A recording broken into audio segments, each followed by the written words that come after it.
Bienvenue sur Moral History, là où chaque histoire touche l'âme. Si cette histoire t'a inspiré, abonne-toi dès maintenant pour ne manquer aucune des prochaines leçons de vie, récits spirituels et contes qui font réfléchir.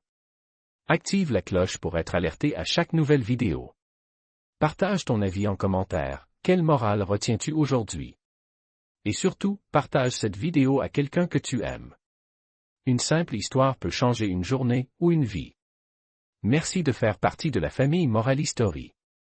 Il était une fois, dans un petit village côtier d'Europe, un pêcheur nommé Henri. Sa fille, Elena, était une jeune fille d'une beauté rare et d'un cœur généreux. Depuis la mort de sa mère, elle vivait avec son père et sa belle-mère, Margot, une femme jalouse et cruelle, qui détestait Elena.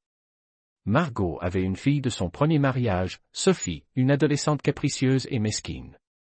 Un matin, Henri rentra de la mer avec une pêche abondante. Margot ordonna à Elena de nettoyer les poissons et de préparer le repas. Tandis qu'elle travaillait, chantonnant pour chasser la fatigue, Elena entendit un faible murmure. Surprise, elle regarda autour d'elle, mais il n'y avait personne. Elle pensa d'abord que c'était un chat errant. Le murmure devint plus clair, et à sa grande stupéfaction, un poisson aux reflets argentés et aux yeux lumineux parlait. « Je suis Auriel, fille du roi des mers. J'ai bravé les profondeurs contre l'avis de mon père, et je suis prisonnière dans ce filet. Aide-moi, et je te rendrai la faveur un jour. » Étonnée mais touchée par la détresse du poisson, Elena le plaça dans un bol d'eau. Quand le vent du nord souffla, Auriel sortit une petite coquille et dit, « Si tu as besoin de moi, tends cette coquille vers le vent, je viendrai à toi. » Elena lança Auriel dans la mer, le cœur battant, avant de retourner à ses tâches, consciente que sa belle-mère la surveillait de près. Margot, voyant l'innocence d'Elena et sa beauté, se mit à ourdir des plans cruels pour la punir. Chaque jour, elle multipliait les corvées et les humiliations. Ce jour-là, elle vanta son cynisme en vidant le broc d'eau qu'Elena devait servir à son père. Elena, effondrée, mais fidèle au conseil de sa défunte mère, poursuivit sa tâche avec patience. En chemin vers le puits, elle rencontra deux mystérieux cavaliers qui avaient soif. Ignorant leur identité, Elena leur offrit de l'eau. Reconnaissant, les cavaliers bénirent la jeune fille, que chaque rire apporte de l'or et chaque larme, la pluie. Que tes pas laissent derrière toi des fils de soie. Étonnée et émerveillée par ces bénédictions, Elena se sentait protégée par une force invisible. La mer, la forêt et les créatures qu'elle aidait semblaient veiller sur elle, alors qu'un drame plus cruel se tramait chez elle, orchestré par Margot. Les jours suivants, la vie d'Elena devint un véritable enfer. Margot, jalouse et vindicative, avait décidé de la punir pour son lien mystérieux avec la mer. Elle lui imposa des corvées impossibles, nettoyer la grange sous le soleil brûlant, réparer des filets déchirés, et surtout, elle lui interdisait de s'approcher de la plage où Elena aimait rêver et écouter le murmure des vagues. Un soir, alors qu'Elena observait le coucher de soleil depuis la falaise, elle aperçut une ombre inquiétante glissant sous l'eau. C'était Auriel, qui revenait avec un message urgent. La créature marine l'avertit, « Margot prépare quelque chose de terrible. Si tu ne fais rien, elle va séparer ton père de toi pour toujours. » Effrayée, mais déterminée, Elena se tourna vers le petit village pour réfléchir à un plan.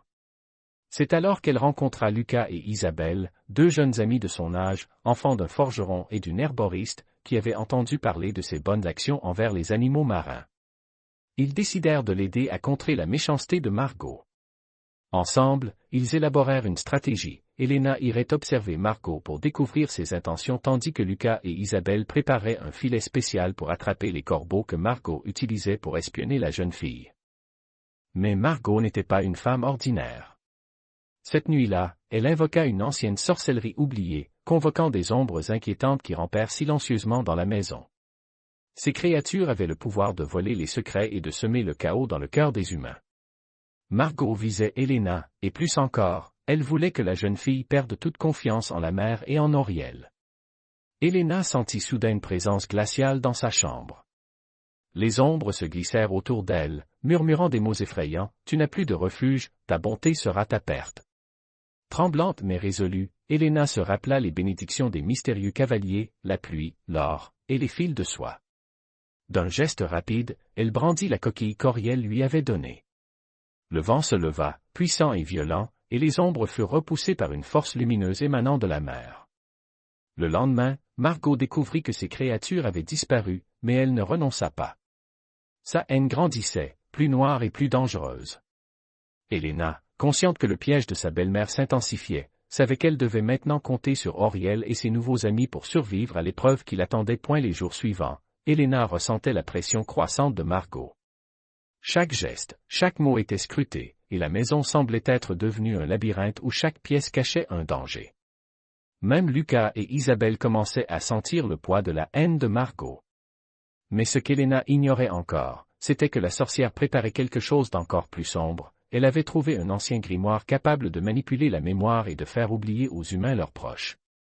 Une nuit, alors qu'Helena s'aventurait vers la plage pour parler à Auriel, elle découvrit un spectacle inquiétant. Margot avait fait installer des miroirs le long du rivage, reflétant la lune et créant des illusions. À travers ces reflets, Helena vit son propre père parler à une silhouette mystérieuse, semblant l'implorer de la laisser partir. Le cœur serré, elle se demanda si Margot avait commencé à envoûter son père. Auriel émergea des vagues, ses yeux brillants d'inquiétude.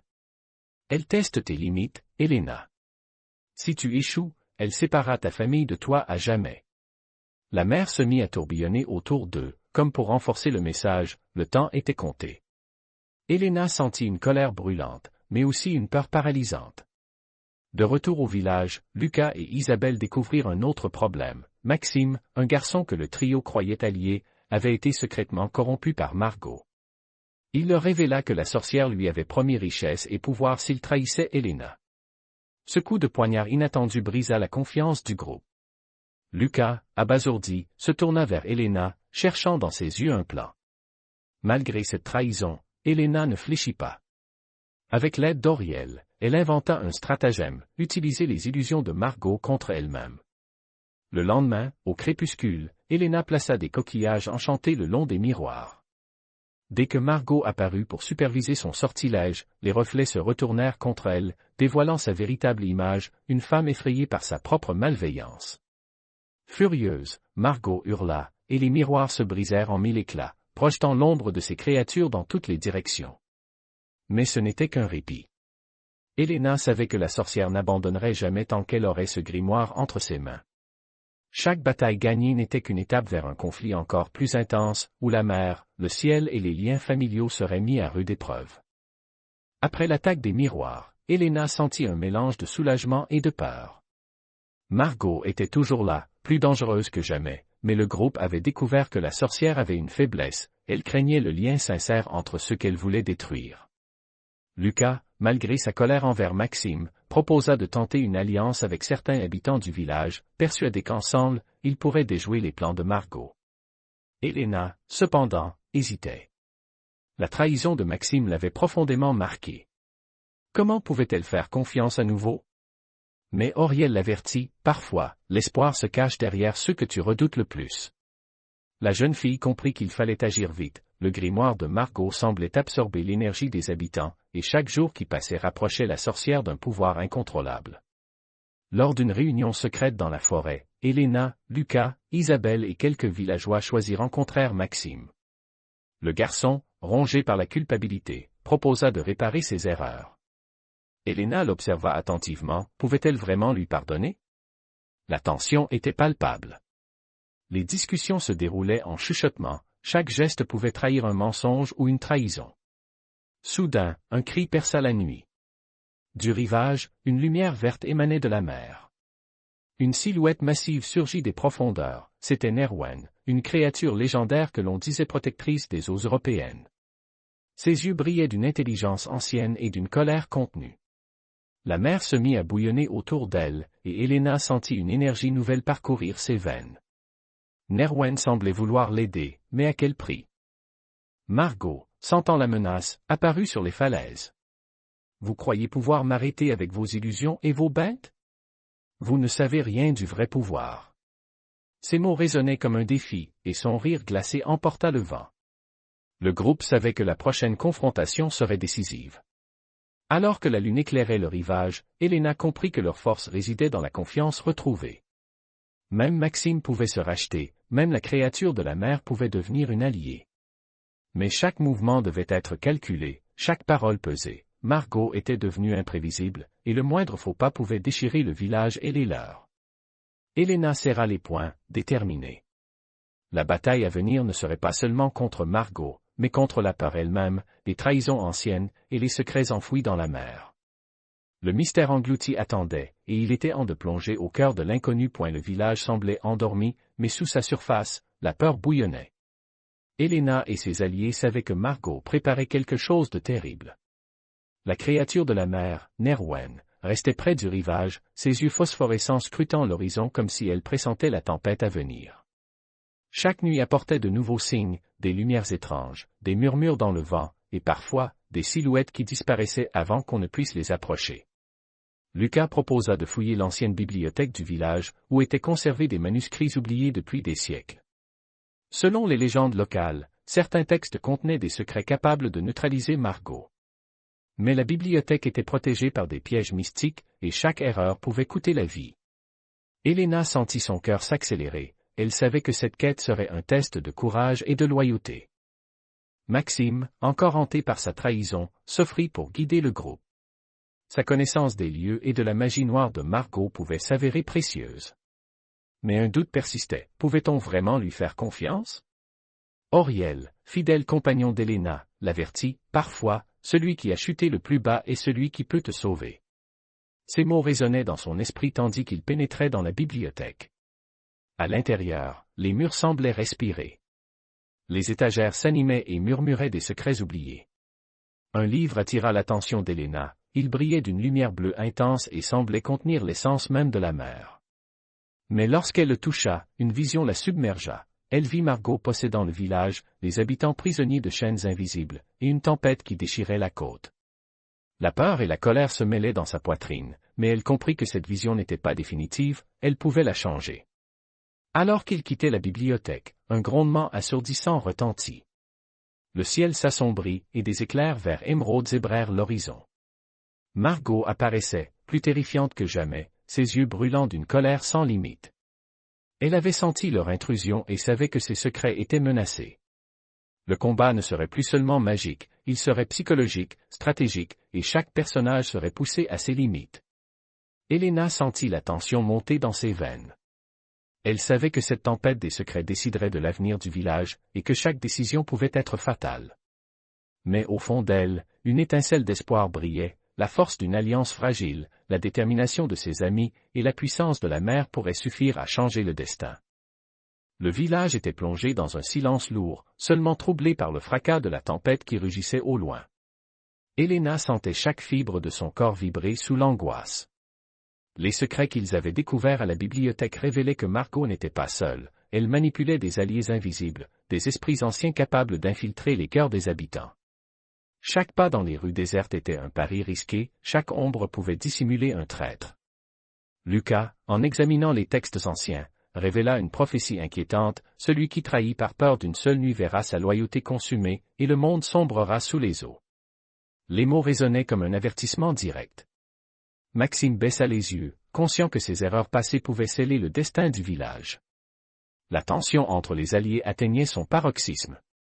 Chaque décision devait être précise, chaque geste pouvait déclencher le chaos. Alors qu'ils approchaient du vieux phare, censé être le cœur de la magie protectrice, Auriel détecta une présence, un traître dans leur rang. Helena sentit son sang se glacer. Qui avait succombé à la peur ou à la tentation? Une silhouette se détacha de l'ombre, c'était Camille, amie de longue date, dont le cœur s'était laissé séduire par la promesse de pouvoir de Margot. Sa trahison frappa le groupe comme un coup de poignard invisible. Les éclairs verts zébraient le ciel, et Margot apparaissait au sommet du phare, ses yeux reflétant une puissance surnaturelle. Chaque mot qu'elle prononçait semblait s'insinuer dans l'esprit des alliés, semant le doute et la confusion. Helena sut que la bataille ne serait pas seulement physique, mais une lutte pour maintenir leur esprit et leur courage intacts. Helena et Lucas tentèrent de convaincre Camille de revenir à eux, mais la peur et l'ambition avaient déjà pris racine dans son âme. Une confrontation émotionnelle éclata, reproches, pleurs, colère et regrets se mêlaient dans une danse tragique. Mais au moment où tout semblait perdu, Maxime prit un risque audacieux. Il offrit son propre pouvoir comme pont vers Camille, montrant qu'un acte de rédemption pouvait inverser même la trahison la plus profonde. La tempête atteignit son apogée, et la magie des anciens manuscrits s'éveilla enfin. Une lumière éblouissante enveloppa le phare, révélant des vérités cachées et renforçant le lien fragile entre ceux qui étaient restés fidèles. Helena comprit que la véritable puissance ne résidait pas dans les sorts ou les armes, mais dans la force de l'alliance, le courage face à la peur, et la capacité à pardonner avant que tout ne s'effondre. Le vent hurlait autour du phare, balayant tout sur son passage, comme si le ciel lui-même voulait punir le village. Helena, Lucas et Maxime, tremblants mais déterminés, se tenaient face à Margot, dont la silhouette imposante semblait fusionner avec l'orage. Les éclairs illuminaient son visage, révélant une expression de triomphe inquiétante. Chaque souffle qu'elle prenait faisait vibrer l'air d'une énergie malveillante qui menaçait de tout engloutir. Camille, toujours hésitante, observait la scène avec un mélange de peur et de culpabilité. Helena s'avança vers elle, lui tendant la main dans un geste de réconciliation. « Tu peux encore choisir la lumière, dit-elle d'une voix tremblante mais ferme. Mais Margot, ricanant, interrompit ce moment de fragile espoir, trop tard. Le pouvoir est à moi, et vous ne pouvez rien contre moi. Ces mots étaient comme des chaînes invisibles qui tentaient d'entraver le courage du groupe. Lucas, brandissant le vieux grimoire, déclara que seule une action combinée de tous pourrait renverser le sort. Maxime concentra son énergie dans un rayon de lumière pure, créant un bouclier protecteur autour des alliés. La magie de Margot, sombre et dévastatrice, se heurta à ce bouclier, produisant un fracas d'énergie qui fit trembler le phare entier. Les éclairs semblaient danser au rythme de la bataille, comme des témoins du combat épique qui se jouait. Camille, touchée par le sacrifice de Maxime et la sincérité d'Helena, se retourna contre Margot. Dans un cri déchirant, elle lança un sort de rébellion, brisant la concentration de Margot et provoquant un éclat de lumière aveuglant. Le phare trembla, et un silence assourdissant s'installa, seulement interrompu par la pluie battante. Lorsque la lumière se dissipa, Margot avait disparu, emportée par sa propre magie incontrôlable. Le village, bien que secoué, était sauvé. Les habitants, témoins de la bataille, comprirent que le véritable pouvoir résidait dans la fidélité, le courage et l'unité. Helena, Lucas, Maxime et Camille, épuisés mais vivants, se regardèrent avec un mélange de soulagement et de tristesse. La victoire avait un goût amer, marqué par les pertes et les trahisons. Dans les jours qui suivirent, le phare fut reconstruit, symbole d'espoir et de vigilance. Les alliances étaient renforcées, et le village, conscient des dangers du pouvoir mal utilisé, entreprit de préserver les secrets anciens avec sagesse et respect.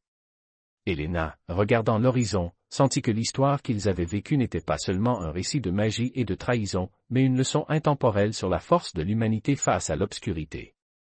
Et tandis que le soleil se levait enfin sur le village, un vent léger transportait l'écho d'une promesse, ceux qui restent fidèles et courageux trouveront toujours la lumière, même dans la nuit la plus noire.